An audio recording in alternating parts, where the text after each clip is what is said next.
We would call the Rules Committee meeting to order at 1 o'clock. Good job.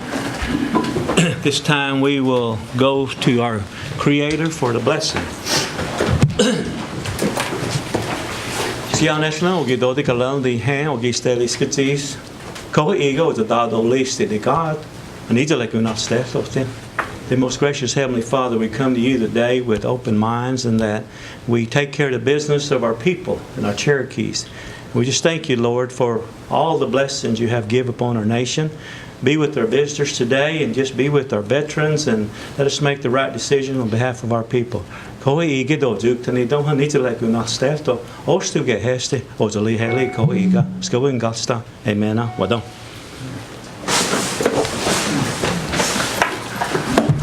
Roll call, Shelley. Yes, sir. Joe Berg. Ani. David Walkingstick. Jack Baker. Barbara Dozer. Yes. Jody Fishing Hawk. Janelle Fulbright. Don Garvin. Frankie Hargis. Present. Hannah Glory Jordan. Present. Lee Keener. Dick Lay. Here. Curtis Snell. Here. Janice Taylor. Here. David Thornton. Gloria Vasquez. Eric Allen Watts. Ani. We do have quorums.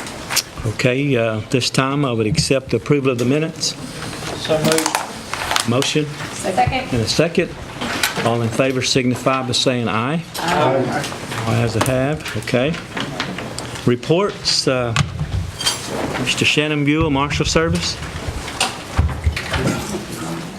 Probably really busy. Okay.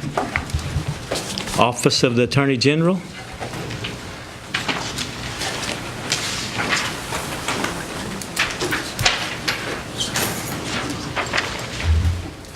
Here on behalf of the Attorney General's office. We do have a FOIA report that has been put on the website. There's not really, other than that, to report on our big cases. We don't have anything different to report on UKB or Friedman.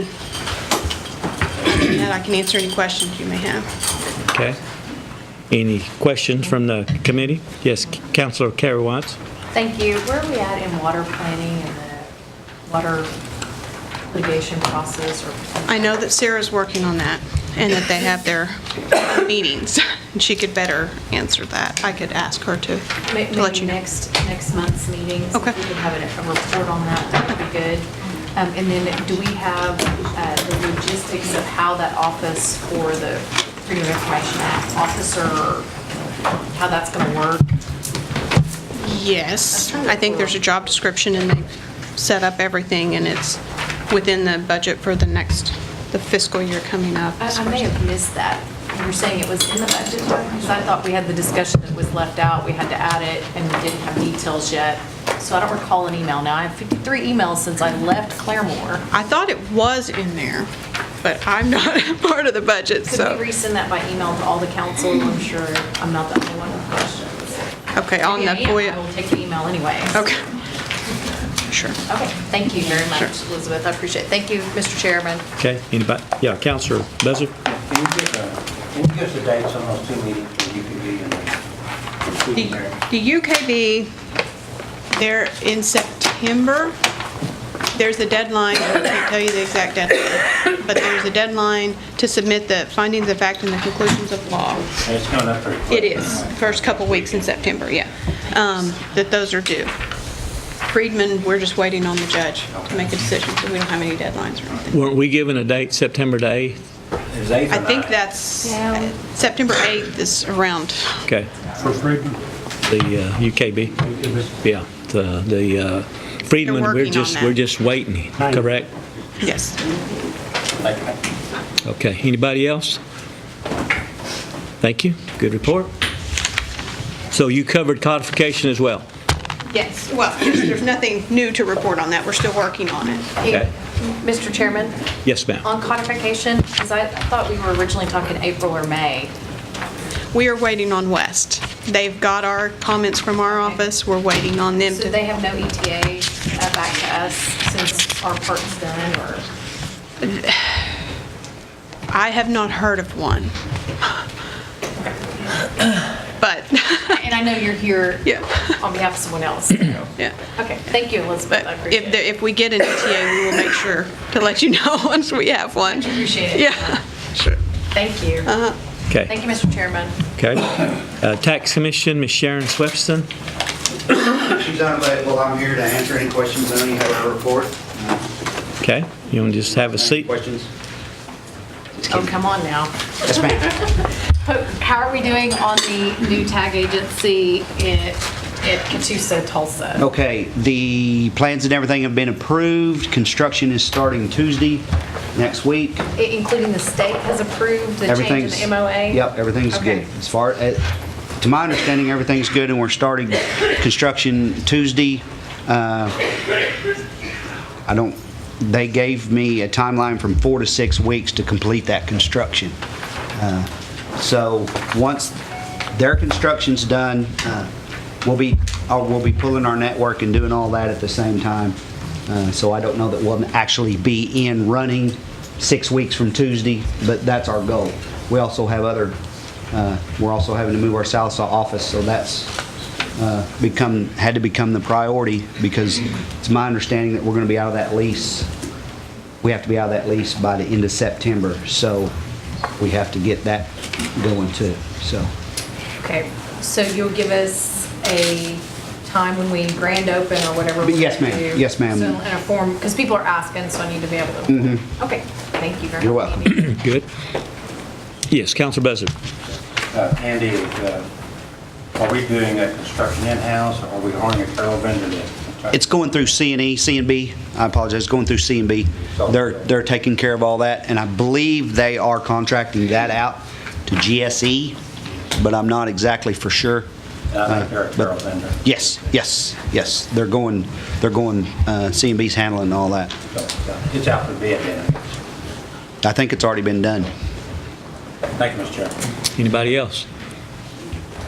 Would you give us an update on the Tahlequah office? How much is it up and going? The new one? Yes. Constructions, they finished the roof. They painted the outside. They had to pull all new electric, so they're getting that finalized before they put the drop ceiling in, and then clean up, trim, and all that, and network pulled there too. It's looking much better already. Yes, it's looking a lot better. Yeah. It's a lot cleaner and a lot prettier. Did you have I think Sharon gave us a time where, it would be completed. Do you have that? No, sir, I don't. I can, with the holiday thrown in there, Sure. with facilities doing most of that work, it's been it's sitting in neutral till they get the electric done. Okay. Then probably after holiday, we can give you a little bit more. Be glad to email you a Sure. Would you target please? if you need us to. Okay. Be glad to. All right. Anybody else? Yes, Councilor I got Buzzard. a follow-up question to that, Andy. Now, are we going to put some more offices in there besides the tag office? Is there going to be space available? No, originally, it was just the counter, the front counter, and those people that process and the operators going in. But it was asked that we move as many people as we can, so our audit department is going in there also. So there'll be 33, 35 people in that building. And it's a very, very tight fit. We were going to originally move our taxation and revenue department there, but due to them requesting audit we pulled taxation and revenue. We're still going to we're still going to occupy about 4 offices over in the old motel, but the rest of them are going to move. Also, we have a finance department that handles all the money and checks and all that. They're moving down there also. Okay, very good. Okay. Thank you, Andy. Thank Good you, guys, report. and have you a great holiday. Okay, thank you. Gaming Commission, Jamie Hummingbird.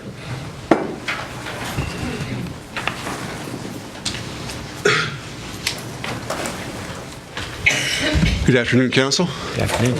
How is everybody today? I believe my report is in your packet, and able to answer any questions you might have on that. Any questions for our Jamie Hummingbird? I have okay. Yes, Councilor Fishenhop. Yeah, and Jamie, can you talk to us about the exception you gave The exception. for some kind of gaming? I'm sorry? Exception you gave for some kind of gaming, I believe y'all went into executive session? Oh, at this last meeting? Yes, I can give you some more information. Can you hear me better? Okay. The executive session that we had was just for our investigations and licensing issues. We came out of those investigations and addressed a proposed set of rules that we are looking to implement for charitable gaming. Those proposed rules come from the NIGC internal control standards that are contained in Section 542, as well as some licensing standards contained in 559. The proposed charitable gaming regulations would be to do just that, to cover any charitable organization that seeks to operate any type of game on either lands held in trust for the tribe or lands. Speaker wanted to hear some of this. Okay. And she just walked back into the room. Okay. Diane, could you get the speaker? She wanted to know about this.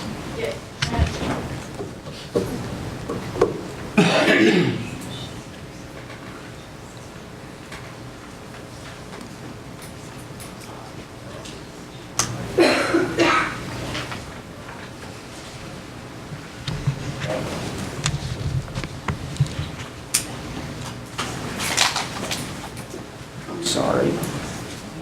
Had a little coughing. Was you there, David, that day? Yes, we left the meeting though. It was never called back when it was brought back into session. Something was wrong with their text phone or something. So the issue here is charitable gaming, Yes. is that what we're talking about? Yes. I asked you to talk to us about the meeting. Okay.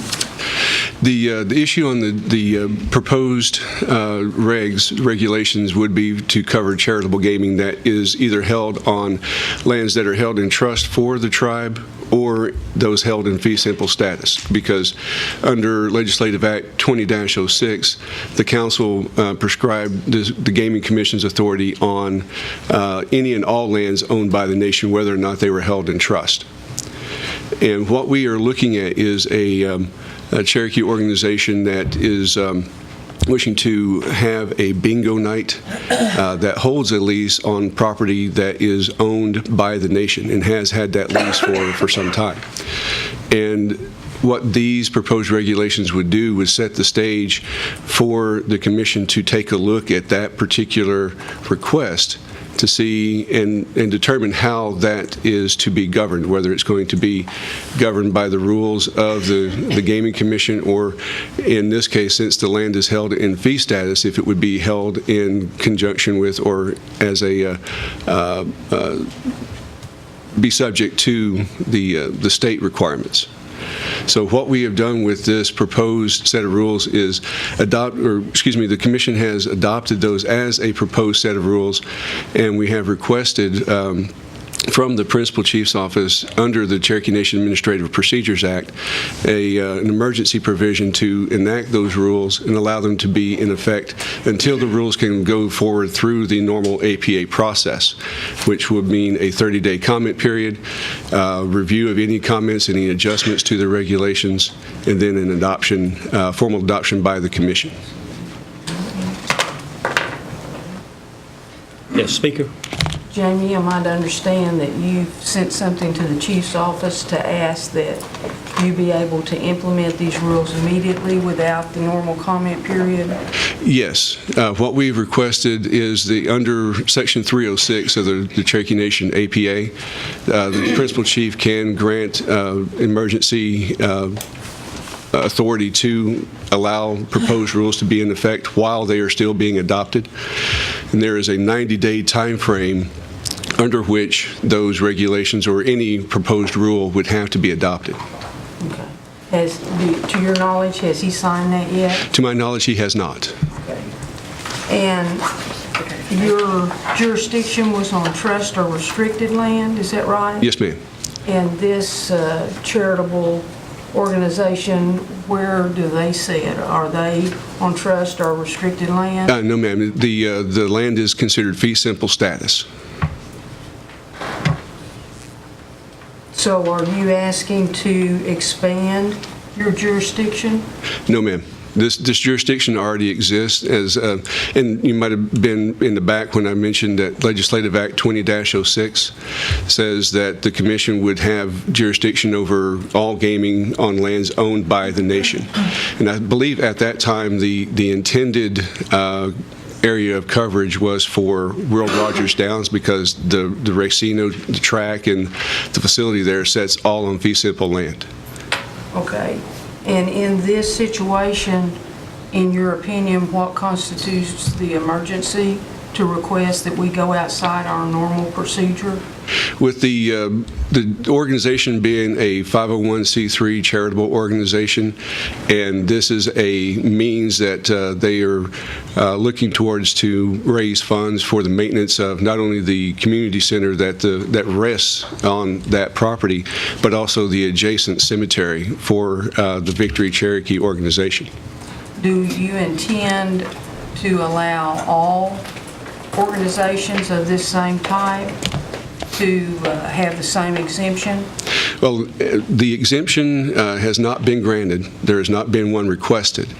What these charitable gaming regulations would do would be to set the stage for not only this instance, but any future instance where an organization is looking to use tribal property for these types of charitable events.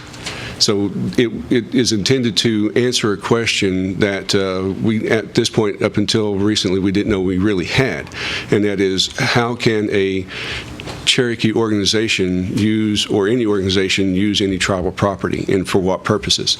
So we wanted to set out criteria by which any request would be gauged and have some sort of plan to implement should a request come in. So if a request comes in, there are criteria that have to be met. There are other portions of the laws that also have to be met. I don't know how the rest of the council feels, but I am going to ask the chief to hold his approval on this request until we can study this a little bit more. Charitable play was not something that I know was ever contemplated by this body. It was never discussed by this body that we would go into a charitable play regulation. And now we're moving into a whole new area, and if we do for one, we better be prepared to do for all. And if we do for all, you're talking about more people that are going to need to be employed to regulate charitable play. So we need to have some discussions as a committee whether this is an area that we want the tribe moving into. Is there opposition to? I can't ask you for a vote, but I can look at each one of you. We have a comment here by Councilor Lay, if that's okay. Yes. If at the end there's not opposition, that will be my plan until we can learn more about this, is to ask the executive branch to withhold this emergency approval until this can be studied a little bit more. Okay. Councilor Lay. Thank you, sir. And a lot of what is going through my mind, Tana, has just kind of brought to the surface. Is this games? Is this bingo? Is it both? Is it going to be on trust only? Is it going to be for all community groups? Because I can see if one starts, we're going to have 15 right behind them asking the same thing, Jamie. And tell me, the Victory organization, they're doing bingo now, I think. Is that by state regulation? Or? They have been following the state regulations from what I understand, yes. And that's fee simple property? Yes. I thought it was trust, but it's fee simple. Correct. And so if we take that over, then even on fee or trust or restricted, does the state come in and tell them and us, are we co-jointly going to rule, if you will, state and Cherokee Nation at the same time? And are we going to have your agents down there watching what's going on? May I respond? In this A lot of particular, questions, Doc. yeah, and if I forget one, remind me, okay? In this particular instance, they're in a unique situation, much like what we have at WRD, in the sense that the Gaming Commission has a certain level of responsibility for Will Rogers Downs. However, the state law also provides for, at this point, the Oklahoma Horse Racing Commission to also oversee those operations. For this organization, you would be looking at not only my department, but also the Oklahoma Able Commission, who is over charitable gaming for the state of Oklahoma.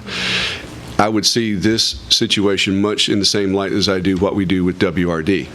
You would have both entities, both sets of governments looking at this one. With for WRD, are we going to have another contract for all these little organizations? Not to my knowledge. What we have looked at on this one, and I've been working with the Attorney General's office all along the way with this, is to take a look at this organization, because that was one of the very first questions, the very first thoughts that came to our minds was, if this happens to go through, then there may be one or two or others out there. We don't know, I don't know how many organizations there are that have the ability to use tribal property. I don't know how many have a lease. I don't know how many have buildings. If a Cherokee organization right now wants to hold a bingo night off of Cherokee Nation property, they can. They're subject to state laws. But if they are looking to use tribal property, what we wanted to do is to put something in place, again, to answer any potential questions that may come up by any other organization that might want to do this. And again, set the criteria by which anything would be allowable underneath tribal law. I think the Speaker's right. I think we're all going to have to sit down and figure this one out. It involves, as you know better than I do, several entities to try to figure out who's in control and who's in charge and who's watching the pennies go by. Yeah. Thank you. Yes, Councilor Watts? Thank you, Mr. Chair. So this is, I believe, I guess, the Victory Cherokee organization in Collinsville who we're speaking of. Yes. In the particular situation that gave rise to the policy considerations. So this property was purchased, I think, primarily using CATA, because it was before, I think I was on council, that it initially became purchased to protect the Victory Cherokee Cemetery, which is one of our former deputy chiefs, is buried there. And then they rose to the community building that they built using, I think, CATA funds as well. And now there's part of the land has been used for the food distribution and those things. So in turn, they thought it was a good deal, if I recall correctly, that they would give that back to the tribe to be put into trust. So the application's probably pending. But their main source of income to pay the light bills so that they don't come back to the tribe, I understand when I hear the financials reported each month, because they're a 501c3 under IRS or federal IRS rules, is the bingo. And that they've been doing that, they thought was approval, and they didn't think about the tribe when it took ownership, so they approached Jamie, and this has been going on, I think, for several months, trying to get to this point, because you had research you had to do. I'm trying to recall so that all minds are clear. So what I would ask is, whatever the decision is that, number one, we give this community group and any other community groups an opportunity to voice their thoughts, concerns, opinion, and advocate if they want to continue this. I can't think of the last time. I assume they're still doing it, but I don't always get over there for any of it. So, and then I think they need the opportunity to rescind their gift back to the tribe if they want to continue as state of Oklahoma fee and pay property taxes and stuff, if it's going to become an issue where the tribe suddenly is intervening in what the intentions, I think, of what the group is. So that would just be what I would request. Thank you, Mr. Chairman. Yeah. So they won't establish a gaming operation adjacent to where one of our elected officials is buried? Is that correct? No, it's bingo. That's gaming. Councilman Byrd, I mean, it is a little 20 to 30 people playing bingo as a community group that pays the light bills. I don't think there's anything evil about it if anyone... I didn't say evil, I was just going on what you said. You said if our deputy chief, our former deputy, was buried there. There is a... said that, I'm just commenting on that. There is a community center that's approximately, I would say maybe 30 yards from the cemetery that is used by the community for various functions. A bingo night is one of those that they wanted to use that for. They have movie nights and other potluck dinners and things like that at different times during the month. Sure. Okay. Mr. Thornton? Then, what I've heard here is that you do have criteria for this out of the Cherokee Nation Gaming. Are the Cherokee Gaming of, well, not Cherokee Gaming, but the national Correct. gaming? NIGC? Correct. Okay. Then, would you mind taking that criteria and putting it along with that letter? Because I'm sure we're going to be looking at that. We need to look at that criteria. Yes. It is all contained in the information that I gave to the chief's office, but I'd be glad to provide it. But you're also saying that this can either be a church or an organization.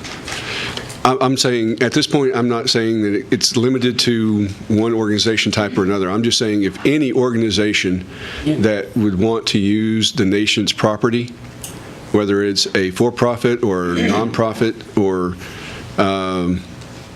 Is this any organization that is a Cherokee organization or just any organization? I would say, just based on what I know of our laws, it would need to be a Cherokee organization. I don't see us opening our properties up to a non-Cherokee to use it for gaming purposes. 100% Cherokee? That I don't know. All I'm looking at right now is to find out whether or not. Oh, I understand. But those types of questions are something I think not only come to this body and to the executive branch, but also need to be vetted by our Attorney General's office as well. Yeah.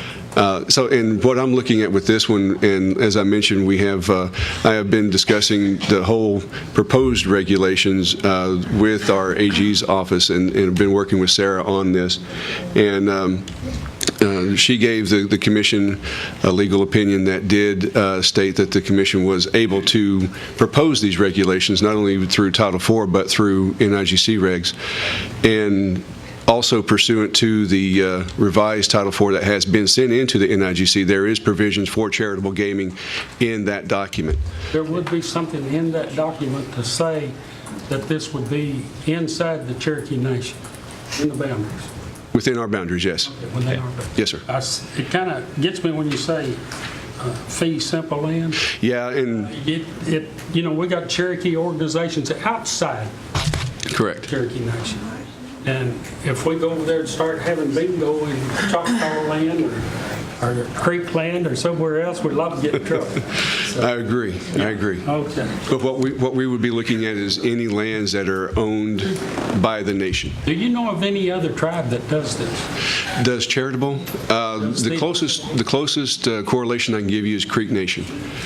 Creek Nation has several community groups that hold bingo operations, but those bingo operations are vastly different than what I'm looking at with this particular organization. Those are regular weekly, daily sessions that are held that do rise to a very high level. The one that we're looking at this point is, I would say, very, very small.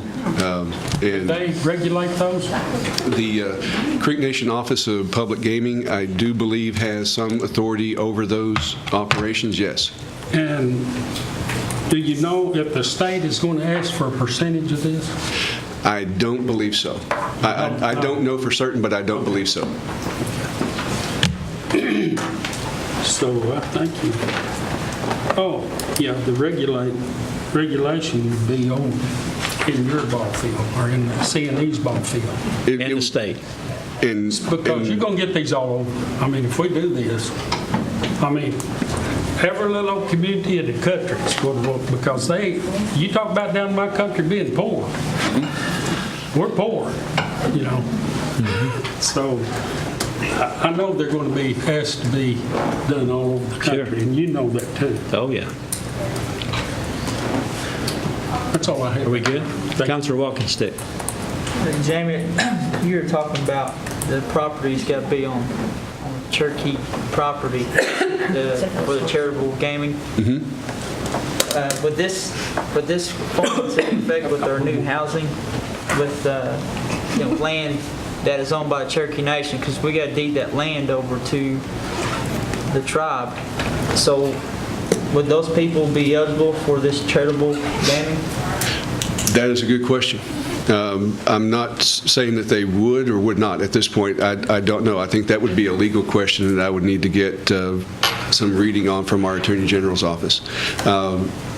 If there is I would say, just looking at the current parameters that I know of, at least with this organization that we're talking about, if there is a viable, definitive entity that has been established either under federal or tribal or state law, then I would think that would characterize them as an organization that would be eligible.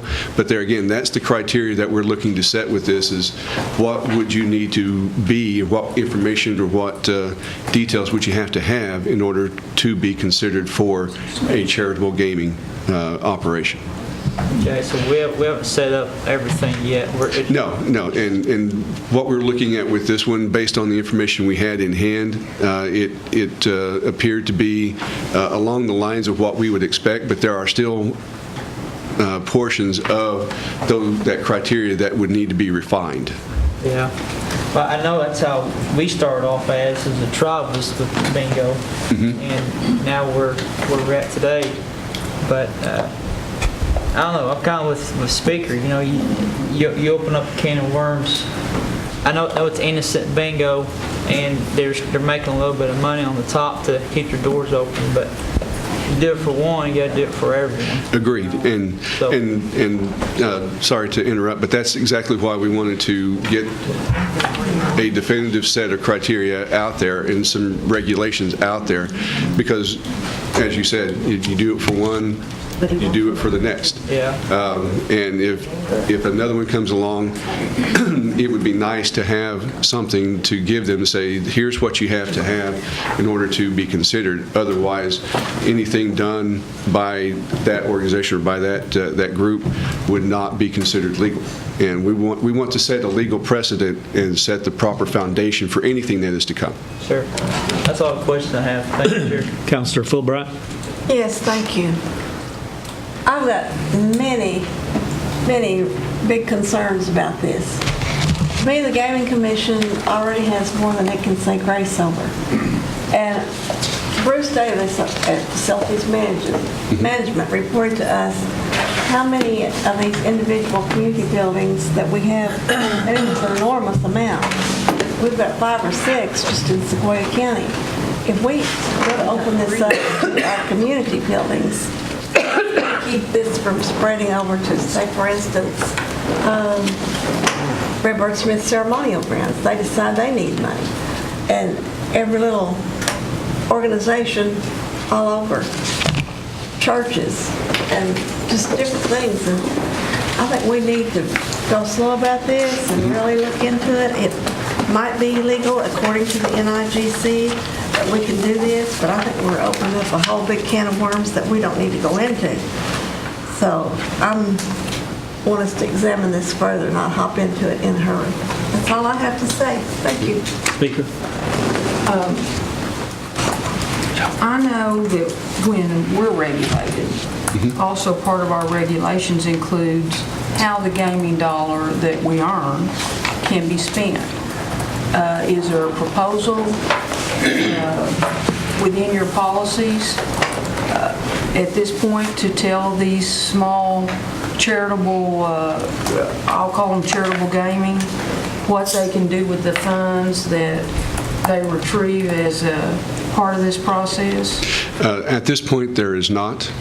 What we have looked at is, excuse me, up to this point is to determine what would make a charitable organization or an operation a viable request for the commission to look at, and determine whether or not the regulations that are out there as they exist for any other gaming operation, whether or not those same level of regulations would need to apply to that organization, or if some other criteria or other requirements would be necessary.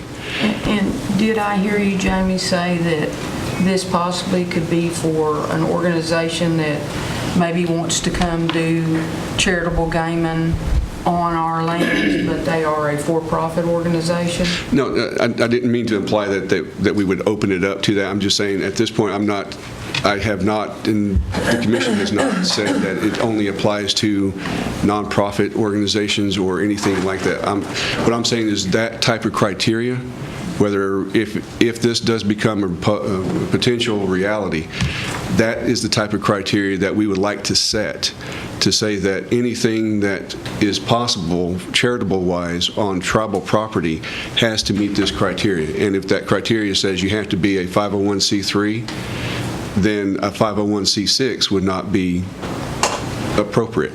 That's the type of criteria that we are hoping to set as a part of this. Because we don't want to open up any unnecessary doors for anybody. You know, the can of worms, that is a very real concern for us.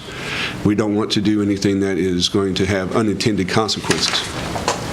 Jamie, I think you can see from our questions yes. where there's quite a bit of concern.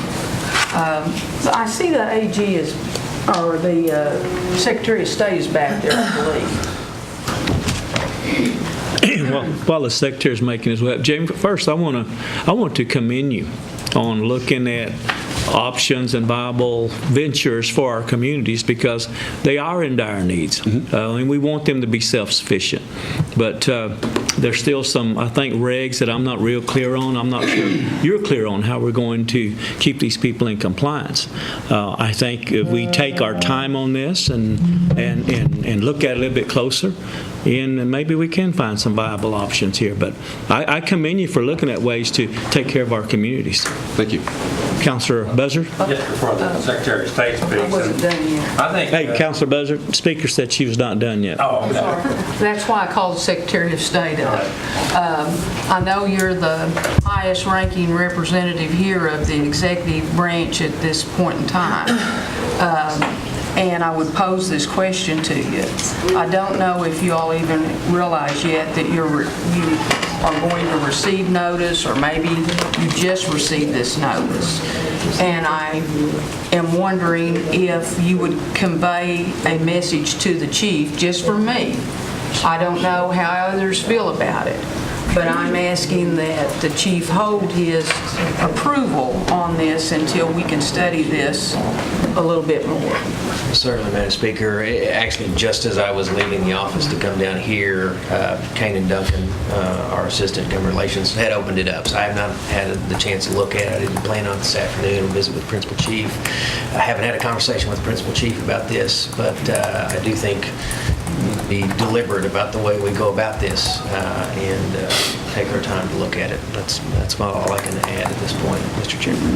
No one's saying that they're against helping our true nonprofits, but it does need to be done in a very fair, deliberate, consistent fashion. And it seems like we're jumping the gun here by saying, let's let this one do it immediately, and then we're going to formulate all these rules as a result of what we see them do. I'm just asking that this be studied a little bit more, that the council be a little bit more involved in this, because this will involve organizations within your community. Some organizations may get to do it and some may not. And so you're going to have to start thinking about that. If each one has to apply individually and one gets to and the one down the road don't get to, I see that we as counselors then are going to be answering a lot of questions. So I would ask that he consider that. I know that we have no control over that. That's apparently part of the provisions of the rules that Jamie operates under, but we do have another set of rules that says there's a normal process, and I don't see that this one situation rises to the level of an emergency to waive all those rules. Well, I'll take that message back to him. Thank you very much. Councilor Buzzard?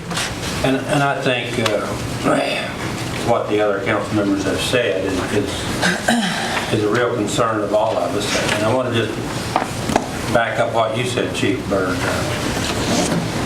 This is a good idea, because what it's going to do is going to let those communities start being more self-sufficient. Although I think Jamie and this council or the chief need to come back with some regulation to see that it's done right. I think it's a good thing. Yeah. I think I got people in Kenwood, if they want to have some charitable organizational games up there to support their community center, I think it's a good thing. I just think we need to have some rules to make sure that we don't get into this thing over our head where it goes completely out of the community.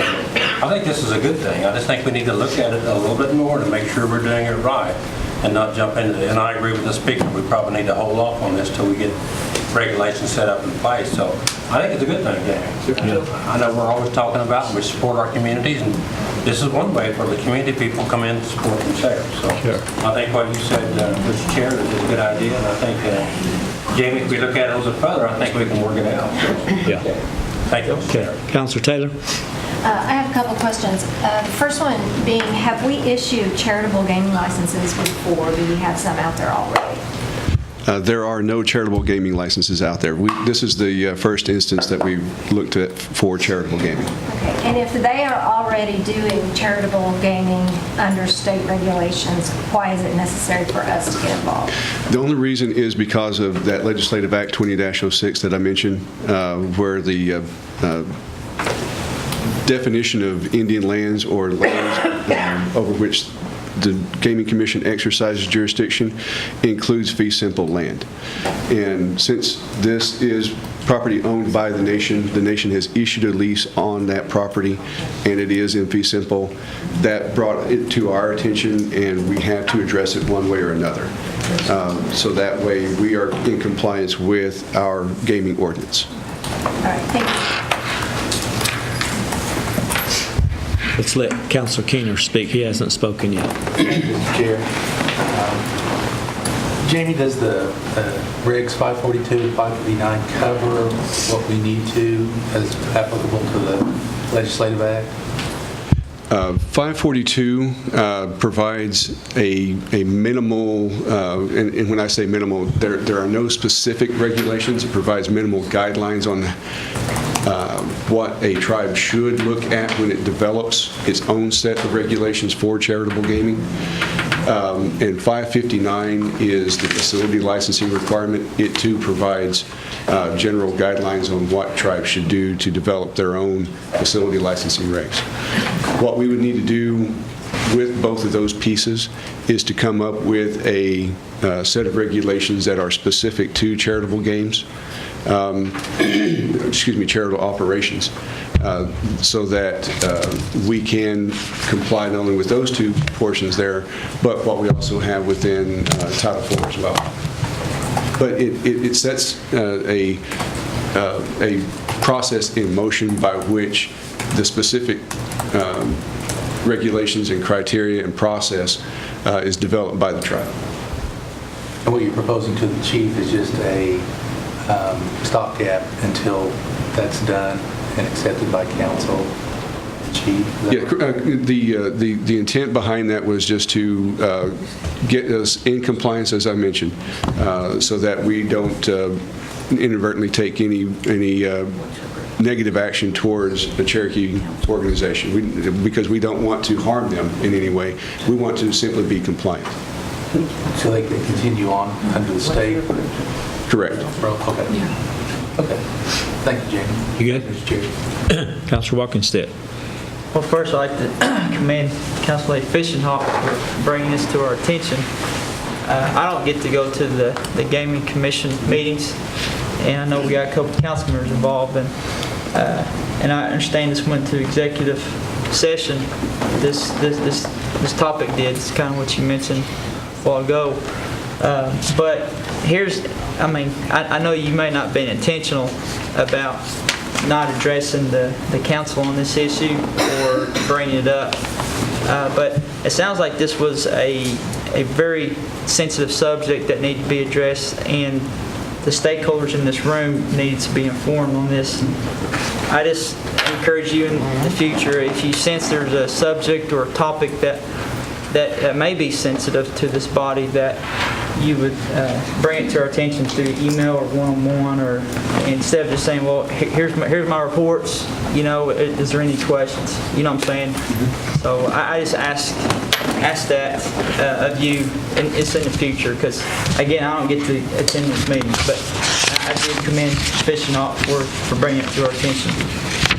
If I might, go ahead. on that particular sequence there, the commission did go into executive session, but as I mentioned, it was only for licensing and investigation purposes. We did exit out of that, and I apologize to Councilman Thornton for not getting back in touch to let you know when we did come out, but this was discussed in open session. The commission did not address it or discuss it or act on it during executive session, and the intention was certainly not to keep this body in the dark about anything. We simply followed the normal process that we normally do for any regulation for following the Administrative Procedures Act and putting it out there for public notice as well. So it was not my intent, but I would definitely keep that in mind for any future sensitive issues. Sounds good. Thank you, James. Thank you. Thank you, Chair. Councilor Fish and Hawk. Jamie, I didn't even know this was on the agenda because, once again, you didn't send us the agenda. I have told you not once, not twice, but 3 times in your department to start sending us the agenda and the packet, and you have failed 3 times. If I do not get it this next month, you will see how hateful I can be. I want that packet and that agenda next month. Do you understand? I understand. Okay, thank you very much. May I respond? As long as it ain't an excuse. Excuse me? As long as it ain't an excuse. No excuse. Okay. I just want to recall the correspondence that we've had on this issue before, and about the packet information in particular.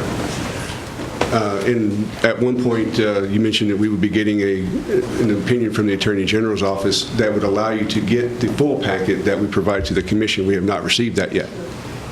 You were worried about these things you go into executive session over. Correct. If there's not an opinion, why didn't you just leave them out and send me the rest? That's what I would have done.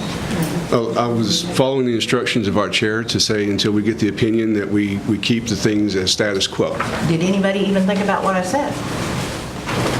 Leave the part that you all are not clear about out and send me the rest. That would have been the simple thing to do. I will relay that to our chairwoman. Okay, thank you. Okay, Councilor Thornton. Yes. Been so long, maybe I can remember some of this. And you're talking about executive session going into it. Yes, sir. And I've been to several of your meetings, and when you went into that executive sessions, it was for licensing and maybe taking away licensing, hearing, and that type of thing. Yes, sir. I've never been asked to leave if that came up. No, we've never I've never been asked to leave if you went into executive session. No, sir, you have not. Right, okay. I just want to kind of get that clear. Okay. The contributions, I think the council needs to address that because we need to find out where the contributions are at and where they're going on this idea of having bingo. Another 501c3 that I can see will maybe play into this would be our school systems. We've got some real poor school systems down in our country. And we've got some that may be having to go into another school system and we won't have that school anymore. So I know that some of these schools may want to do this. And most of my schools are 51% Cherokee. So I think we need to look at that and see what they're doing.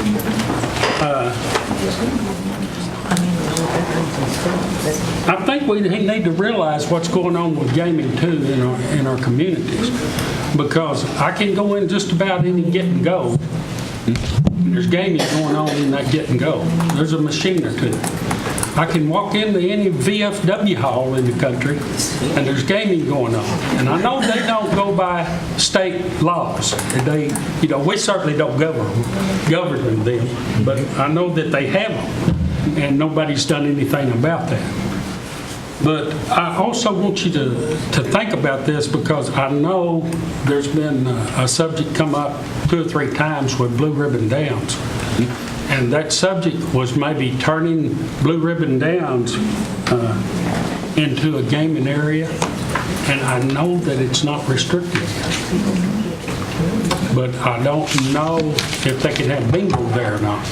But that's what I've been told, that there's an idea out there with that. That don't mean it's going to happen, that they will have bingo at Blue Ribbon Downs. And what I've been told is that funding, anything that's made down there above the, in the net, and will go to the communities around there, or to the people in some way. So I think that's a real good idea that's going on right now too, that the chief's contemplating. So there's lots of things to this that Jamie's brought up, and I've got a question to Jamie outside of this, so I'll just wait till this is over to ask him. Okay. If I could, just a couple of points that you brought up there real fast. First of all, when you go into a get and go, or if you go into any convenience store or a VFW, as you are correct, we don't have any say-so over those. We have been asked about the games that they conduct in those locations, and I'm not familiar with the VFW games, but I am familiar with the ones that are in our convenience stores. And those games were at one time deemed illegal in the state. However, it is up to the local DA to choose to whether or not to prosecute those particular games. Now that, as far as I know, is still the law of the land. As far as Blue Ribbon Downs goes, you are correct. As far as I know, that property is not in trust, or else the Choctaws couldn't have gotten it. But at this point, if they wanted to open up Blue Ribbon Downs for any type of gaming operation, I think it would be one of 2 ways. You would either look at operating underneath a state law for a bingo operation, let's say, or your other option would be to include it under our compact with the state. And that way you would be able to get the same games that we offer at WRD. That's the only ways that I know that you could offer gaming at Blue Ribbon Downs. Or put it in trust. If you put it in trust, then it becomes just like any other property that we have, yes. Application for that to be put in trust. Well, yes, Councilor Coates. Thank you. I didn't realize you saw me, so I just wanted to echo what Councilor Thornton was saying about the openness of the executive session for tribal councilors. I was really very pleasantly surprised month before last, I think, in July, when I was invited by Chairwoman Lee to stay for the executive session. I just find that to be refreshing, considering that neither the Election Commission allows us to stay, and CNB didn't used to either, although I think they've changed recently. So anyway, I just wanted to echo that, and that's all. Thank you very much. You're welcome. Okay, everybody seems to have their say here. Anything else? Councilor Thornton? Jamie, I was wanting to ask you about the new casinos that's open. yes, sir. And if you need to hire anyone else, get some new employment out there for those casinos, are you going to bring that to the council and see if we can't increase the funding that you have? Definitely. When we're looking at particularly the most immediate question, South Coffeyville, with that location being much like we have at Ramona, well, at present, What we are contemplating is looking to request one gaming agent for that location, not only to assist with the normal daily operations, but also to assist with our licensing operations as well, because a lot of the licensing is going to be handled out of the Catoosa offices, and that's about an hour-and-a-half drive one way. So what we would look to do there is to bring back a proposal to this council. Once we have a more finite timetable from C&E on when that's going to happen. At present, what we're looking at, what the last time that timetable we were given was that they were shooting for around the first of the year. So the first of the year, I'm going to interpret as being 1 January. If that be the case, then we will approach the council prior to that with justification for such requests. Well, I know that it takes time to get those games up. Yes. Online, and it's none of my business, but if I was you, I'd have people there to get them up online, Oh, and also down at Rolling, because I know there'll be a lot added down there. Correct. One of the things that we have been fortunate over the past numerous openings that we've had with our various locations is we have come up with, collectively, the Gaming Commission and C&E has come up with a process for installation and opening a facility that is very methodical. It is very clear where the responsibilities lie and when those responsibilities transfer from one group to the other. So when it comes to opening up a facility, all the different actions and activities that go on, we plan out months in advance. And so whatever resources we need to open up a facility, we pull from other facilities to do just that. It puts those other facilities at a minimal capacity, but that is the price that we pay. But for South Coffeyville, we will be bringing in resources from other locations, but we do need to look at a long-term solution to this, and that is probably looking at stationing a person there to assist with all our normal duties. And we would like to get them on just a little bit sooner than opening time to get training and get them on there to do that. So I think Roland would probably be the same scenario. Excuse me? I think Roland would probably be the same scenario with the increase in gaming there, the games. Yeah. I think that they probably will increase as much or more than what you get up there at South Coffeyville. And you're right. When it comes to Roland, what we're going to be looking at there is examining all the different aspects that are going to be impacted by this larger facility. So we know more games will be there, more electronics, possibly more tables. We know we'll have more venues. Even moving the games from where they're at now over to there, you'll have to also do the same thing. It's a very time-consuming and laborious process. But there again, that is a part of that process that we have built in as a part of our planning with operations, and we involve all the various parties that need to be in that venture. So whether it's games, whether it's facilities, whether it's the vendors, whether it's whoever it is, we coordinate a lot of those activities so that we make sure that we have a very smooth run from start to finish, and we don't unintentionally hold up any progress. Okay, thank you. Yep. You're welcome.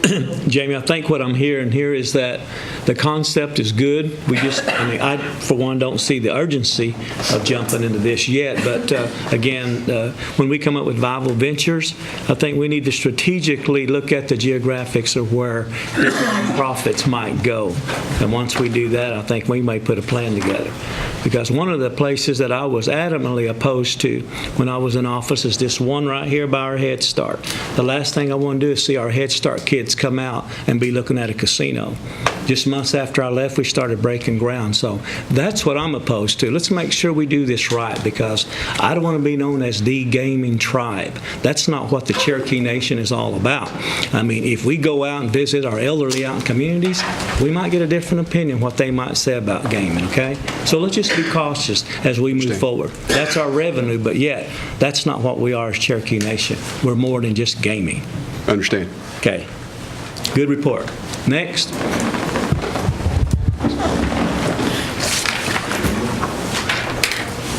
I see I overlooked our marshal. Is he still here? Yes. I know he's got to get on, and I see Vicki Hamby in self-governance.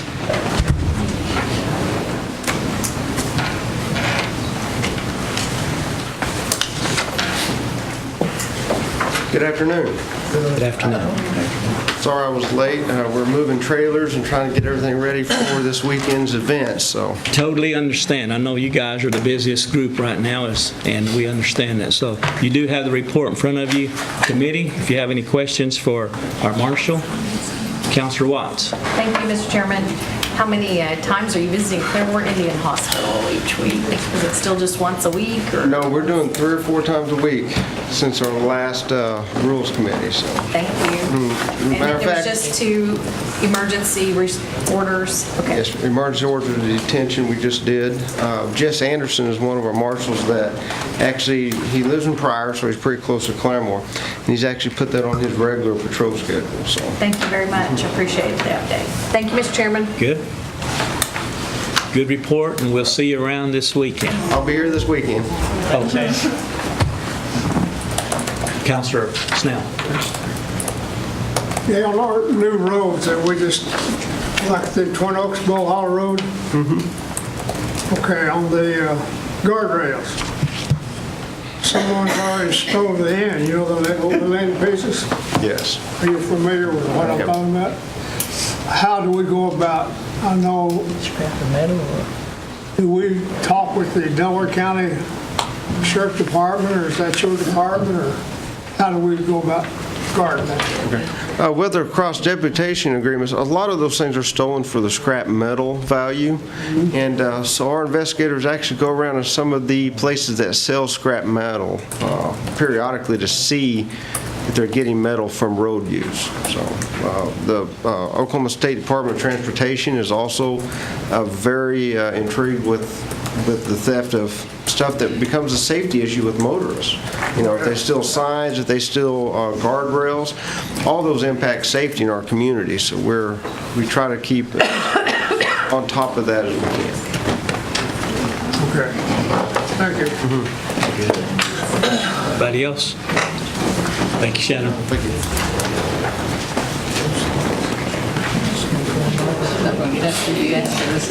Vicki Hammy?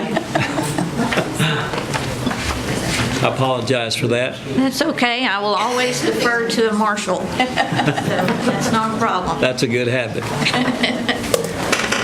Well, you have my report in front of you. I will say that we have completed the 2015 funding tables for the Department of Interior. Those are in signature process as of today. We continue to work with contract support cost and negotiations with direct contract support cost, as well as working with several national work groups regarding recommendations from both DOI and IHS back to Congress on how to address this issue from a national level moving forward. We also have just started working on negotiations with updating our agreement with the Office of Special Trustee. We have 2 agreements with them that's incorporated into our DOI compact, and that's for appraisals, and there's a new term for the old IIM, if you're familiar with that, the individual Indian monies. They have a new term for it, but we're updating those 2 agreements. We also started on a new initiative with EPA. We've been working with Tom Elkins, and at the last advisory committee meeting in Washington, D.C., we met with Director Joanne Chase with EPA, and have started a national work group to pursue different avenues for self-governance within EPA, whether that be administrative efforts or legislatively down the road. But you have my report. If you have any other questions, I'll be glad to answer those. Thank you, Vicki. I know I'm not as exciting as gaming, but, Well, sometimes we need a calming effect. okay. Councilor Watts? Thank you, Mr. Chairman. So when because I know you led a lot of the negotiations on the IHS overhead, so help me understand, because we are in the process of finalizing the budget tonight. Do we have any requirements that IHS overhead money, the $29.5 million settlement, be actually used for health? I thought that's what it was for, but we're not doing that after I kind of pondered the budget some more. Is there legal requirements or any commitments that we've made? Well, of course, I would defer to the AG's office, but technically, the $29.5 million, even in past settlements that we've received, those are not, they become tribal dollars as a tribal settlement. Okay. So it's not technically part of the compact. The premise behind the settlement is, to make the compact whole, to make the nation whole.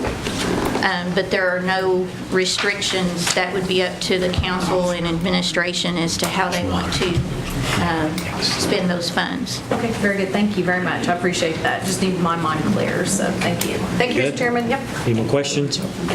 Good report, Vicki. Okay, we have Human Resources, Mr. Nathan Morton.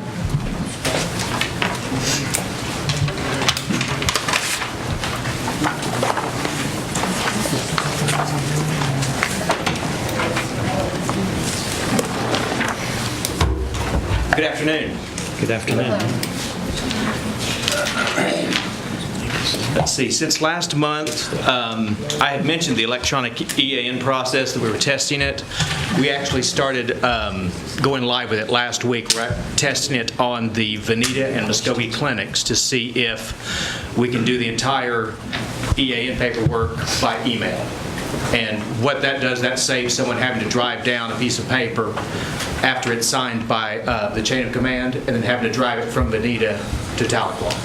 So we're going to see how much time that saves, see if that's of value to the clinics, and if it works real well, we'll offer it to the rest of the clinics, and maybe everyone who wants to try it. Let's see. We've been going and visiting individual departments to see about how we can help their specific needs for hiring and onboarding. And so far, we've been to see or met with Career Services, Job Corps, registration, and then this week, representatives from the office have been to the Salina Clinic, Salisaw Clinic, and the Stillwell Clinic. And that's what I have. Anyone have any questions? Yes, Councilor Hargis. Nathan, I was at the Stillwell CDC yesterday visiting with them, and before we can add children to the center, we need more staff.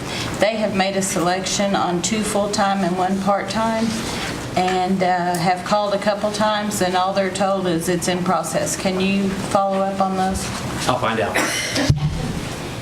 Any other questions? I have one small one. Have we resolved the issue with Sequoia School, since school has in full force now when they need substitute teachers? It was a little bit too bureaucratic for them in the past. Did we expedite that process somehow, or when they really need substitute teacher, we can accommodate them? I will make sure we did. I'll give you an update on that. Okay, appreciate I'll check into it, and I'll start that the first thing with the report next time. Thank And you, if sir. I find out beforehand, I'll let you know. Thank you. All right, good report. Thank you very much. Okay, moving down to our old business. Councilor Hargis. This was the policy that we discussed on the procedure to recognize citizens through the council. And I'll just make a motion to open it up for discussion. Second. Okay, we got a motion and second. Any discussion? Okay, no discussion. All in favor, signify by saying aye. Aye. Opposed? Okay. Legislative Act 14059. Councilor Baker, you want to take that? Yes. This is an amendment to the election code.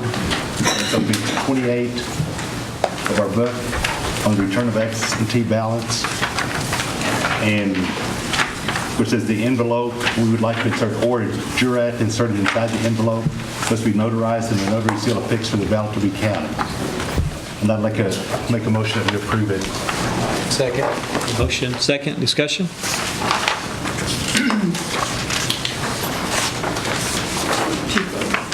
Speaker? Yes, I have had our attorney to work with the Election Commission as they work through this issue that's not, we're finding is not novel to just California, that there are other states that also use what is called a jurat, or sometimes it's pronounced a little bit different. What the concurrence of if the Election Commission, Martha, if you and Hardy would go ahead and come on up and have a seat. What my understanding is, the Election Commission has conformed their envelope to the wording of the California jurat. And I'm going to let Mr. Chafin here in just a minute and Ms. Calico here in just a minute explain to us what their process is. And then, in concurrence with that, the lawyers and the Election Commission worked out amendments to Section 78, where it talks about return of absentee ballots in our current election law, that will cover taking care of this particular issue that has arisen. There seems to be a concern amongst the council about that separate piece of paper that would not be signed by the voter if we just allow a jurat to be inserted inside the envelope. That separate piece of paper would only be signed by the notary. And the reason that the notary was hesitant to sign ours is our wording is not substantial to California law. Well, in their research, we found out our wording could be amended probably easier than California law could be amended. So we conformed our wording to California law, which also helps other jurisdictions that have the same issue. Okay. And so I think, and I truly believe, that this will solve this issue to everyone's satisfaction and keeps us from having that separate piece of paper that we were asking them to rely on, but no voter was signing it. And that was a real concern, that you could pick up 100 ballots that were not notarized and just get a notary to give you 100 of those jurats and slap those things together, and you've now got a legal vote. But the person that gave the jurat did not see the person that signed the ballot.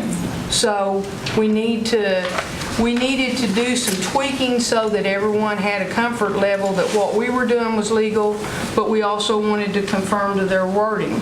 And with that, we have handed out a proposed amendment to Section 78. And I'm going to make a motion and ask that proposed amendment become part of the overall motion. I'm not going to ask that it be a friendly motion. I'm just going to ask that it be a separate motion. Mr. Chair? Yes. Councilor Walker. Can the council secretary send that to me, please? Or I'm sorry. I did. We have sent it to her. I did. Yeah. It should be on its way, Councilor Coates. Thank you. Okay. So you want to do this in a separate motion? Yes. Okay. So all minds are clear that what we're passing is on this page. And we're not trying to insert it into, the jurat is what they're trying to pass. We can't find a way that there's a comfort level with a jurat being just inserted into the envelope. Okay. So we have went a step further and made sure that our envelope contains the jurat information exactly as California has it written. So I think that solves the problem. Appears to be.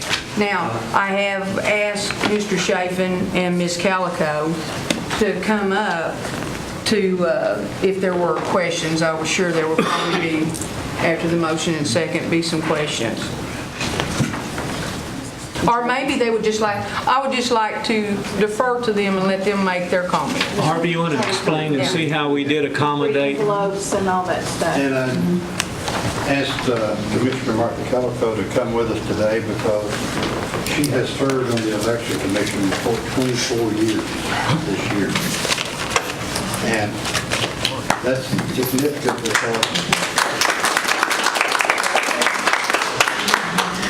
because prior to the 2011 election, the notary was not on the outside of the envelope. It was inserted inside the envelope. You all will probably remember that in the elections prior to 2011, it wasn't on the outside of the envelope that you mail back. It was inserted inside. We the commission had several complaints from citizens that they did not like their signature being on the outside of the envelope and going through the mail. One, they didn't have people know what their signature was, but also they kind of had this feeling that maybe it was on the outside of the envelope, somebody would know what to do with it, maybe throw it away before they counted or something. Anyway, they wanted it to be, the citizens complained about it. We had the issue of the California notarization, not notarizing the envelope, but putting the jurat inside it. So the commission has decided the best solution is to go back to the way they were doing it prior to 2011. They asked Martha about that and how it worked back then, and she said it worked a lot better back then than it does now. So, and this was changed, it was changed in 2011 prior to this commission. And this commission in the last election, which was the midterm or the interim election, used the same method that was used in the 2011 election. But at any rate, let me explain very quickly how it worked now. The voter, when they made their absentee request, would get in an envelope, they would get a set of instructions from the commission that explains everything, how to do it. They would get a ballot that they could to mark up. They will get what's called a secrecy envelope. They are to mark, the instructions will tell them to mark the ballot, put it inside the secrecy envelope, and seal it. And you'll notice there's a little bitty hole in the secrecy envelope. That's so that when the election commission gets this, they can see there's a ballot inside. They can't see how it goes. And the reason for that is if there's not a ballot inside, the election commission does not open the secrecy envelope. They put it all back together and put it aside so that if there's a contest or anything, the judge can look at it and see that the ballot's never been opened because there's nothing inside the secrecy envelope. They will also get what we were calling an affidavit envelope, which is an envelope like this. It'll have the affidavit on the front of it. You all probably have a copy of it. And this affidavit contains the language that Section 77A of your law says each voter is supposed to sign when they send in their absentee ballot. Be verbatim with what the law says. There's going to have to be this is the one that was used in the prior elections. We're going to have to change it a little bit to make it conform exactly with that statute. The old one didn't exactly conform, close, but it didn't exactly conform. But the new one will. And then they are to sign this. The jurat that's on the little box here that you see on this envelope is the California form. Now, California says their notaries can only notarize this form. They can't do one the other states use that's conformity with substantially in conformity. It has to be this form. all the other states, including Oklahoma, will have no problem using this jurat because it substantially conforms to all their laws. In fact, the commission likes this form a little better than the one that just a subscribed and sworn form. One is usually for just a subscribed and sworn to for me. This one does have on that subscribed and sworn by, the person's name has to be filled in, and it says, "Prove to me on the basis of satisfactory evidence to be the person who appeared before me." Well, this is actually, I think, a better form than what we had before. The other thing that's on the form you may see there is if someone, your law allows someone to be assisted in marking the ballot if they're unable to do it themselves. There's a little block we put there for the person, if someone did assist them, to sign right there. Hold on just a minute. Then, the secrecy envelope would be placed inside this envelope, the affidavit envelope, then placed inside the postage paid return envelope that says official ballot and sent back to the commission. The way it works when the commission gets it back, they open up the outside envelope, they set it aside and keep it. They then look at the affidavit.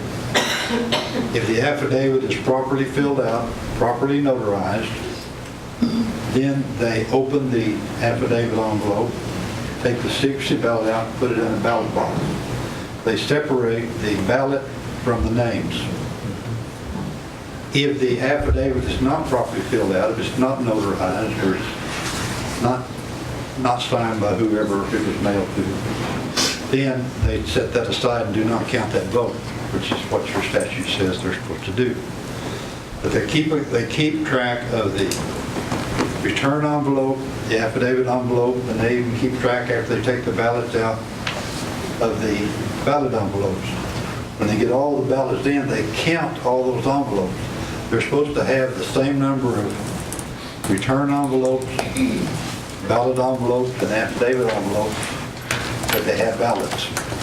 That gives them a check to make sure that somebody's not shuffling in ballots with envelopes or something. That's the way this commission did it in this last election, and that's the way that's their procedures to do it. And if you're that way, if the court ever has a count, they can count all the envelopes, they can count all the ballots, and they can confirm that everything matches and ties together. And that is, as Martha tells me, that is the procedure that was used prior to 2011, and we think it's a good procedure, and commission would like to use that procedure this time. This amendment to the statute simply makes clear what's happening. It basically says sign the affidavit, said before, and now it says on the front of the affidavit envelope. And it says the affidavit envelope must be notarized. Put them all inside the postage paid envelope and send them back to the commission. Mr. Chafin, we have a question. That should be a lot simpler than it was before. It appears to be. I hope we've accommodated everybody, but we have a question. Councilor Coates? Thank you very much, Mr. Chair, for recognizing me. This is one of the disadvantages of attending the meetings this way. I want to thank Ms. Barker Harrell for sending the amendment to me. However, there's a second document that has the actual language that I'm unable to open. I had just emailed to ask if that could be sent to me either as a Word document or in a PDF. And I think that Ms. Barker Harrell does not receive that email. So I'll just ask, first of all, that if someone can do that, because I'm not able to open the one that was sent. This is, I'm having a little trouble following because not being there, just kind of watching Mr. Chapin hold up documents and I'm not really seeing what they are. I think I'm understanding what he's saying. I guess my question to Mr. Chapin and Ms. Calico is about the process of the the ballot envelope, the affidavit, there were 3 documents, I believe, that the numbers were going to be checked against each other, and that was not the process that was followed in 2011. Is that what I'm understanding?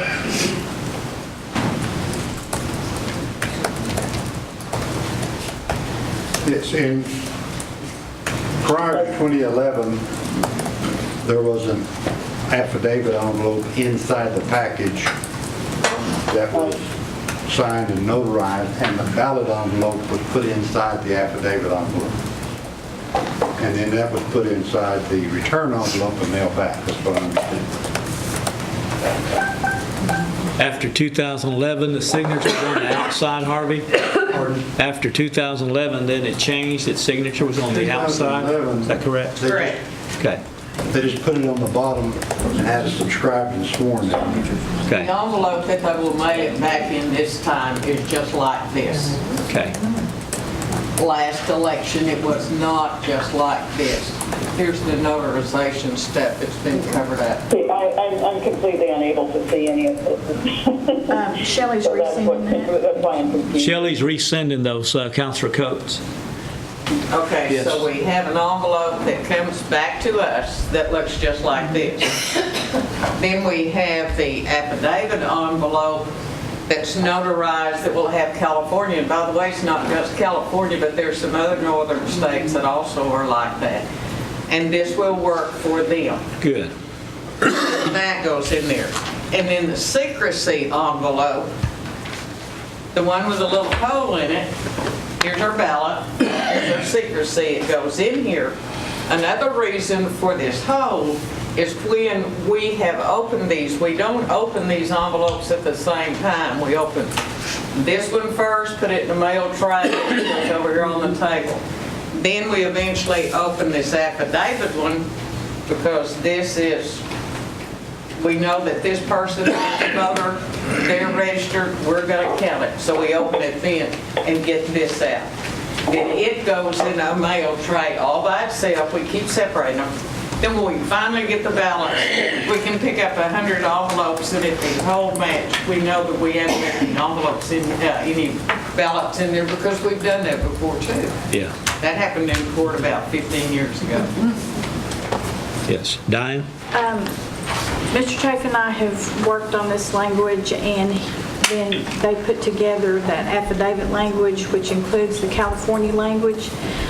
There is one typo error as far as one word goes, so if you see that, they're going to finalize that, but he and I were looking at section 77 because in the modification it marks out the word statement, and they're putting those statements required in section 77 in this affidavit, so it's all together, and I think he's got some to add, so I wanted to let him explain that. The reason we marked out statement was because the statute, section 77, says, shall make an affidavit that states so-and-so. So it's not a statement that the law requires, it's an affidavit stating something. Okay. And this said previously affidavit or statement, which would indicate it wouldn't need to be notarized if it's just a statement. So the section 77 of the law requires an affidavit that states, registered voter or mark my ballot. That's why we marked out the whole statement. Okay. Yes. Mr. Chair? Yes, I've got Councilor Watts before you. I believe I still have the floor. I had asked the question of the Election Commission, and I had not relinquished the floor after that. Councilor Watts, you good? If she still has the floor, yes, and then I'm happy to wait. Okay. You're up, Councilor Coates. Okay. I have just received the, Shelley just sent me the affidavit. It looks like exactly the same language that I sent her earlier, which is right out of the notary handbook. So I think that hopefully that this will work. I guess I have continuing questions about what happens if a separate book of paper is included by a notary that reads the same way, but is not on the envelope. because I think that the Election Commission has actually seen several things that have come from California. And I still remain concerned that the narrowness of this needing to be on the envelope is going to end up excluding certain votes. I know that there's going to be confusion among the California voters about this. We will try to get the word out. I know the Election Commission will try to get the word out. But it's going to miss hearing about that this needs to be on the envelope and it's going to run into a notary that does it differently. So I don't know. I guess I still have some concerns about that happening. I do want to make a comment about the comment that was made earlier about hundreds of jurats being notarized and then just flipped into ballots, that there's potential for fraud there. I think that that sort of doesn't, I can't think of the word I'm trying to find. California notaries, by law, are supposed to check the identification before they sign anything, and to suggest that they would not have the integrity to do that, I think is not appropriate. They've done it always, and they've done it in the past. So I just wanted to make that comment. And then I guess the last thing is that I would say about this is that I do very much appreciate the work that Mr. Chapin, Ms. Barker Harold, and apparently the Speaker have done on this, and maybe there have been others involved as well. I very, very much appreciate the work. But we've heard requests of employees and commissioners and so forth who have reported to us earlier about keeping this council in the loop. And this is totally new to me, and I think probably to Jack as well, that this kind of work has been going on. We have not been kept in the loop as far as this. And had we been kept in the loop, I think we would not have had additional people flying in from California for this meeting, taking up time off work at additional expense and so forth. Had the at-large counselors been kept in the loop that this work is being done and that this was going on. So while I very, very, very much appreciate something that in the end I think is probably going to be the best we can get, I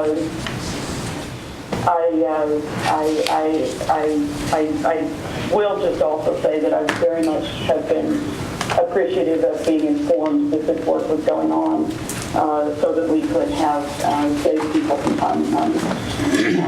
So that's it. Thank you very much. Council Speaker? This was exactly what we talked about doing last month. I suppose I'm assuming Julia's shaking her head no, but this was what we talked about doing last month. And this is what we did during the month. Okay. Councilor Watts? Thank you, Mr. Chair. Just on a side note, I think my colleague's point is that she wanted to work on it and she wanted to share the workload, and so maybe she's a bit disappointed that she wasn't included on what we just shared and talked about. So I just want to make sure I understand, and I appreciate the show and tell. Loss of a better way to describe it. I mean, it's helpful. I mean, after having watched the absentee ballot process during Jack's election, extremely helpful. So I have a number of questions. So has the Election Commission had the opportunity then, if I heard correctly, to investigate all 50 states as well as military notaries to determine if this particular amendment will meet the requirements of all notaries, I guess, in the 50 states, and then, I guess, do I need to include all our other United States, and then military? You don't have military notaries, your commander signs it. So I don't know if they have any requirements on that, because I know my brother had a really difficult time when he was deployed in Iraq in 2003 getting his ballot notarized. To answer your question, they have not contacted every jurisdiction and got this form approved. That wouldn't be feasible. They're basing it on all of the forms they received in the previous elections from the other states, the ones that had jurats enclosed separately from the ballots or the affidavit. I'm sorry, I'm having a hard time hearing. I apologize. Could you say that again? They're basing it on the information they received in prior elections from other states being mailed in, where they've notarized ballots or they've attached jurats. Any of the ones we've received in the past that had jurats attached as opposed to notarizing the ballot, this form would suffice. It's the same form as those states use. It's exactly word for word the form that the California state used. So you went back and reviewed where we had challenge ballots or questions around maybe, especially in 2011, I can recall 2 2013? states, and theirs were very similar to California. California's was the first one that I ever did see. And it was, 2 elections ago, or 2 sets of elections ago, the first one we ever saw. And sometimes we did get the piece of paper in this envelope too, as well as this filled out. We just put them together. We had 2 things for them. Whatever we had for them stayed with this. And the secrecy envelope, the ballot envelope, it was laid aside. So we don't know about 50 states though. Yeah, not Okay. yet. Not yet. That's what I'm worried about, the not yet. Okay, so then I also heard earlier, based on your experience, Martha or Ms. Calico, that we had the problem where there was a change where we had the envelope where it didn't have the outside signature, because I wondered about that. I hadn't heard those complaints, but I think it's valid. We need to listen. So we're resolving that as well with this. Is that correct? Yeah. Okay. So after this, because I assume it'll pass today, I don't know what will actually happen here in a moment, but what will be the process that the Election Commission will take in terms of educating our voters? Can we have, a Harvey Chafin on a show and tell YouTube video, or what's going to happen here to make sure that people understand? Well, the first thing that will happen is these forms will be put in final form, the instructions, detailed instructions, and the affidavit, and the thing to the commission for final approval. That'll probably happen at this next monthly meeting. And then that'll be up to the commission as to how they will. There won't be any difference in the procedure than the voters have seen in the past, except that their notary will not be on the outside of the envelope, it'll be inside. Probably 90% of your voters will say, oh, that's just the way they used to do it. And they'll know better how to do it than they do the ones that were in the last. So is there an opportunity that can also be placed on the website so that voters from different states can have an opportunity to go to notaries or whoever the governing office and... Because I would think it would be. The instructions and the sample envelope, sample ballot thing. The reason why it shouldn't be placed on the website. Perfect. Well, I look forward to that. Thank you so much. I'm not speaking for you. You're speaking for Connie from Incarnate. Are you good, Councilor White? Yes, thank you very much, Yes, Mr. I'm Chairman. trying to move this along. Councilor Baker? Yes, I also appreciate all the work that's been put into this. Thank you very much for that, because it does look like it will work. The only thing I'm concerned about, the way the law reads here, it says that you mark your ballot, you put it in the secrecy envelope, and you'll sign the affidavit on the front of the affidavit envelope, have it notarized, and then return the documents inside there. But it does not say anywhere that the secrecy envelope is to go into the affidavit envelope in the law here. But I'm hoping the instructions are very clear on that. Okay. Thank you. Maybe we can have a Cherokee Nation election without a glitch, Martha. You may have just jinxed it. Yes, jinx it. I'm trying to bless it. You're asking the questions. Okay, everybody good and Couldn't be clear? any worse. No, I know. We'll be all right. Mr. Chairman, I'll just read one line out of the instructions. Place the ballot in the 6-seal envelope and seal, then place the 6-seal envelope in the affidavit envelope and seal, then place the affidavit envelope in the official election ballot envelope, seal and mail in the report and return envelope. It's Dana up here. Very good. Sometimes they miss this envelope, the dog eats it, or they decide they want to keep it. Doesn't mean we won't count that ballot. It's just not in there. So we always tell the justices, we had 100, we separate them in 100, but we had 99 envelopes. Okay. All right, just clarify things. We have a motion and a second and an amendment. Is that correct, Speaker, for you? Well, this would basically take the place of the original request. Okay. That's what we're voting on. Mr. Chair, Yes, Councilor Coates. thank you very much. Before we go to a vote, I would just like to recognize the people who are in the audience. There are people from California who, as I said, did take time off of work, traveled to come to this because of the importance of this issue to them. And I know that they are there in the audience as well as citizens who have come here to support them. So I'd like to ask... Councilor Coates, I was going to recognize all the people here right before we went into new business. And welcome to the Cherokee holiday. So I was going to... Well, I was just wondering if the people from California and the at-large people who have come to this meeting specifically for this vote could stand and be recognized for just a moment, because I do appreciate their effort. California people?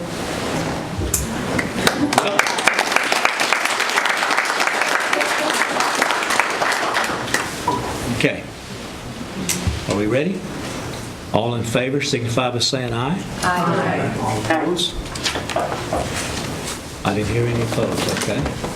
All right. So for purposes of moving this on to the full council, this will be the one that goes in the books.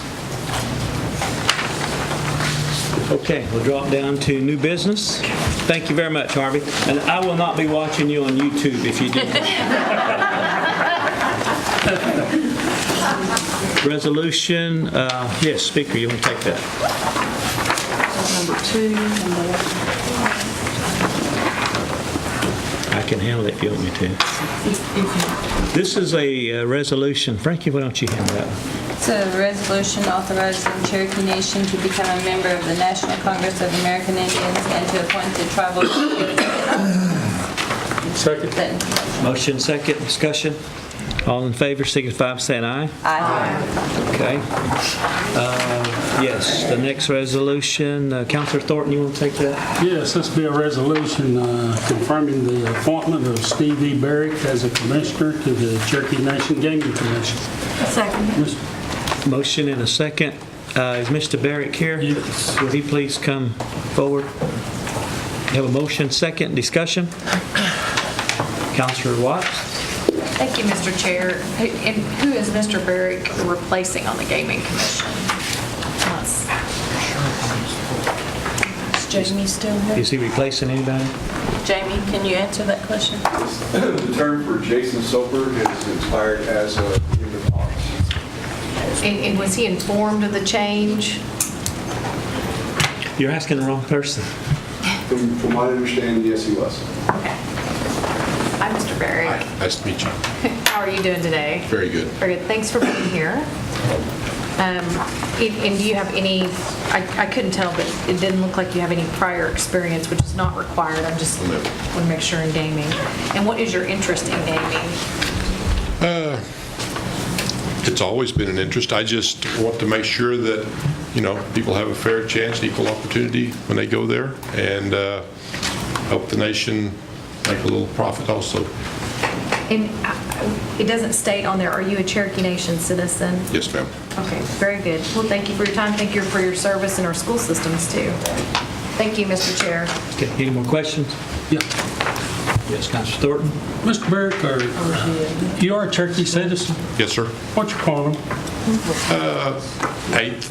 Okay, I appreciate that. Thank you. We just about don't ever ask anybody that, but I wanted to know. That's all I can document in 8th, but I think you told me a quarter of that, so I'm not really worried about that. But I really appreciate it. I appreciate you taking the nomination, and I think you will be great for our Cherokee Nation Gaming. And I don't see anything that would keep me, or I don't know, yes, anybody else from voting for you. But I wanted everyone to, I'm going to bring this up, and I know that he hadn't been asked this question, but we're kind of ex-relatives. Me and Steve got the same grandchildren.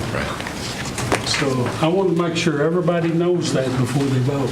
I won't be voting for him. Thank you very much, Steve. I appreciate you much. I know you did. Councilor Fulbright? Thank you.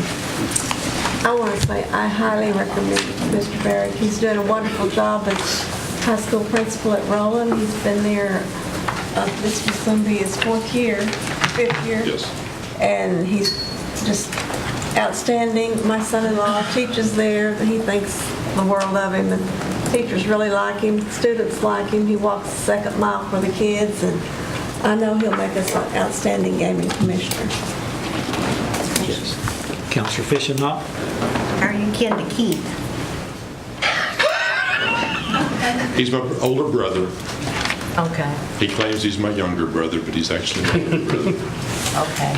And Keith used to, what, run the hospital? He was He's the hunter at the hospital. Yeah. I think he was the deputy executive there at the hospital for a Down number at of years. Hastings. Yes. Okay, I plan on voting for you. Thank you. Thank you. Anybody else? I have known Mr. Barrick since Little League Baseball. And he was fourth batter for his team. That tells you a little bit of something. He's the go-to guy. But, you know, as a former teacher, administrator, I commend this gentleman here. I mean, he'll bring, you know, a wealth of professionalism and talent. And I'm glad he just wants to give back to the Cherokee Nation here. We appreciate that, Mr. Barrick. Just appreciate the opportunity. Thank you. Okay. We'll take a vote here. All in favor signify by saying aye. Aye. All opposed? Congratulations.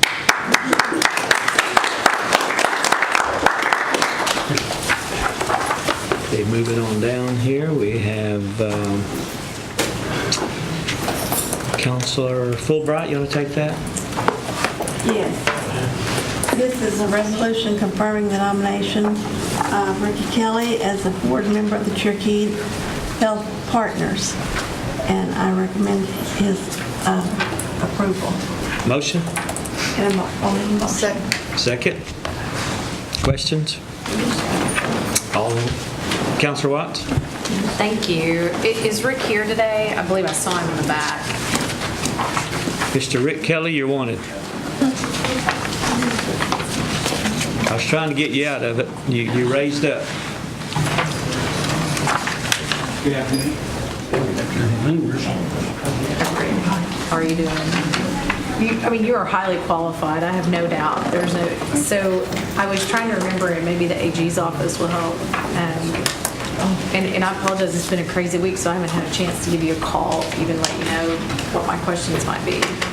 So in the same lines of the PACE and that board governance, I think we have had on this particular one, because it's a partnership, it is employees from both organizations really representing it. It's more of a committee, and this is a formal group that represents. So there's not the conflict that might be in terms of oversight, because it's our own internal contract or contract with another external that we're monitoring.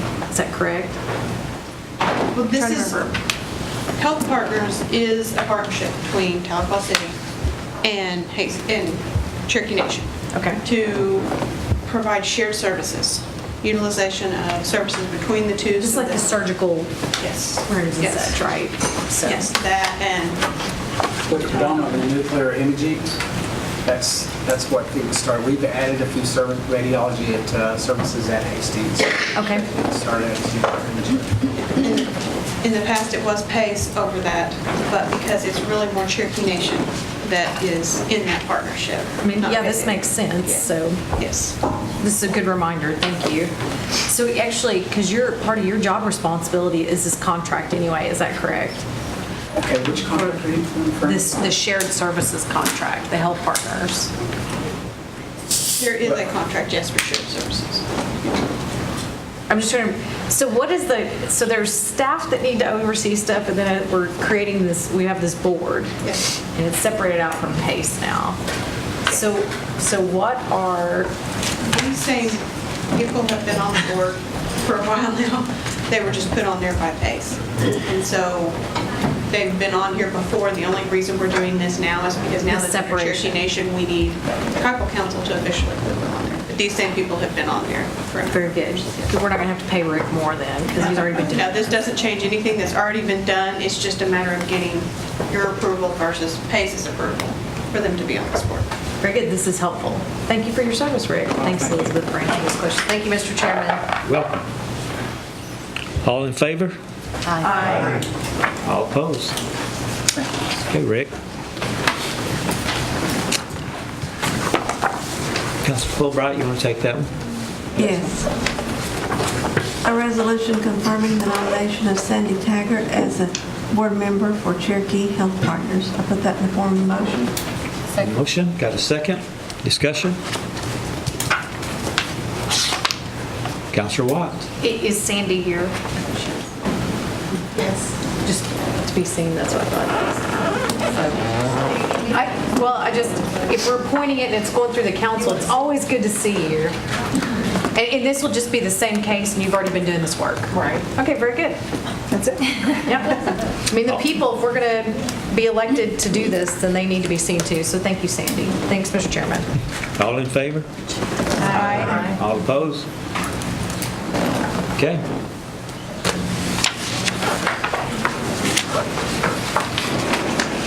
Council Walking-Stick, take the next one. This is a resolution confirming the nomination of Ami Sams as board member for the Cherokee Nation Health Partners. Put that in the form of a motion. Motion? Got a second? Discussion? It could come forward. Councilor Watts? Just for For time? process, if maybe you come forward, just be seen. Thank you for your service. Thank you. All in favor? Oh, Mr. Councilor Lay?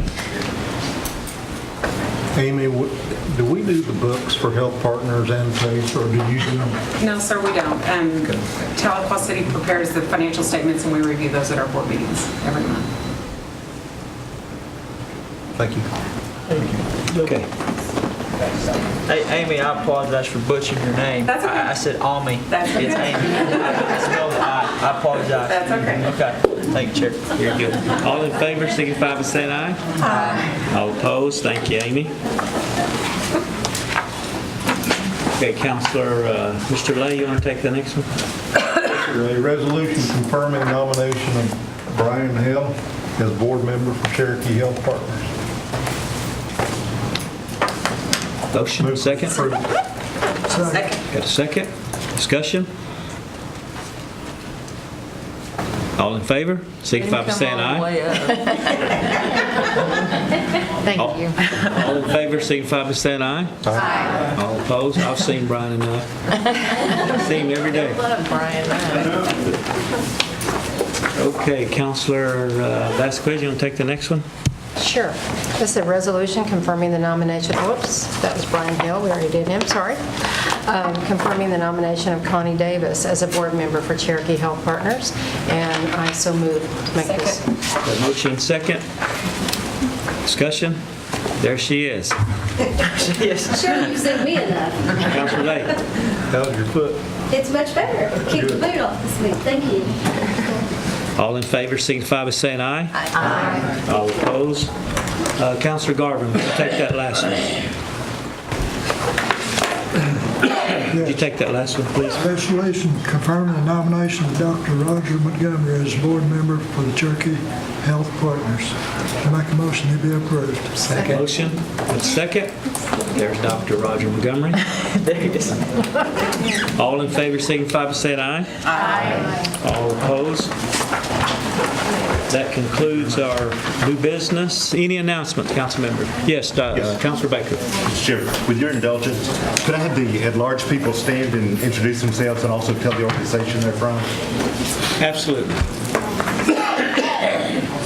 And that's all of them, not just California. Introduce yourself and your organization.